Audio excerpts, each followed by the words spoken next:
you may not even have noticed that I am a man.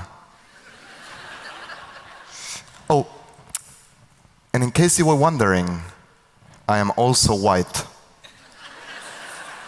Ish.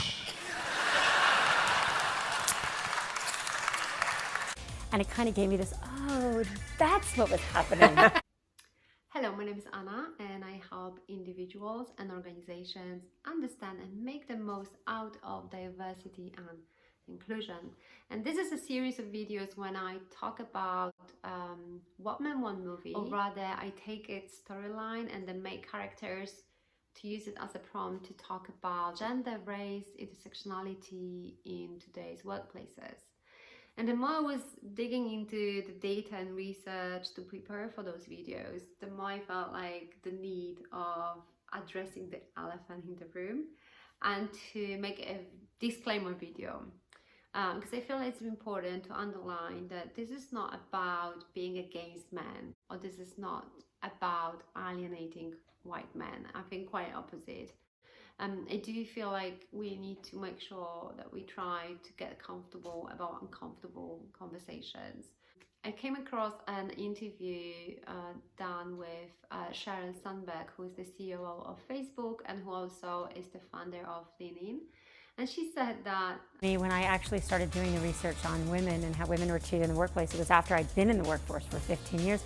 And it kind of gave me this, oh, that's what was happening. And I actually felt the same.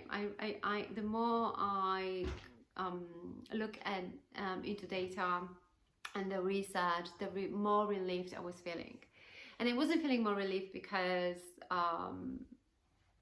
the progress is being made or that the data are so optimistic. Actually, the data tell us that it's going to be another 80 to 100 years to close the gender gap, for example. All of us now are pioneers, every one of us. A lot of what pioneers do, they do not benefit from themselves. But I felt relieved because I felt like, okay, I'm not being insane. You know, all the times I was asking myself, is it me or is it biased? Or I've heard other people's stories because I've worked in HR, so I've heard quite a lot of people's stories. I'm not just making it bigger than it is. The bias has its place in today's workplaces and is doing very well in sense of finding its place in the today's workplaces. So that's one of the challenges. And again, it's not about being against the man. Chamorro-Premuzic, in his book Why Do So Many Incompetent Men Become Leaders, he actually states that. So the main question we should be asking is not why there aren't any more women leaders, but why so many incompetent men become leaders. My research suggests there are three main reasons for this. The first is our inability to distinguish between confidence and competence. The second reason is our love for charismatic individuals. The third and final reason for the rise of incompetent men is our inability to resist the allure of narcissistic individuals. So the idea here is to look at what we value, how we make decisions, what kind of leaders we want and what outcomes we after that can help women progress, but also men will benefit from it because that's going to create a much better workplace if we create obstacles for incompetent men. And the word incompetent is really crucial in here. And to add to this discussion, I've came across an interview with Ursula Burns, who is the first Black female CEO of the Fortune 500 companies. And this is what she has to say about that. You said recently, structurally, business is still made for men. Yep. Still? Absolutely. Why? Generally, it's because it's run by men still. And they don't have a clue what structurally made for women is about. And they are generally not, this is generally, I'm going to get tons of crap on this, but I'm going to say it anyway. They generally don't give a hoot.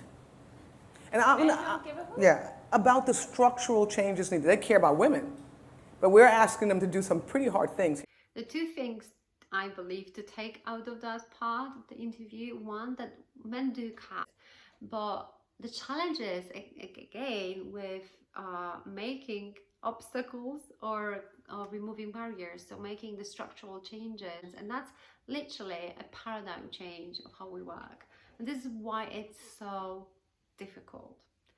As I've heard in the Women of the Silicon Roundabout conference, so that's a Women in Tech conference in London in 2018, the director of diversity and inclusion from Intel, she said something that really resonated with me. She said,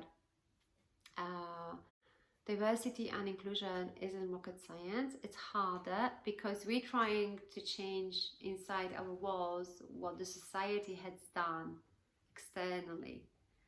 So I'm hoping that the disclaimer made it clear that this is not to say men are bad. Thank you so much for listening, and see you in the next episode when I'm going to be talking about what's expected from men and women in the workplaces today. Thank you very much. See you later. I think in retrospect, I can look back and look at that intensity in a different light. But at the time, yeah, it was great. You know, it's this pastiche, whether it be the turtleneck, the baritone, the swagger, the sense of belief in herself. You're captivated.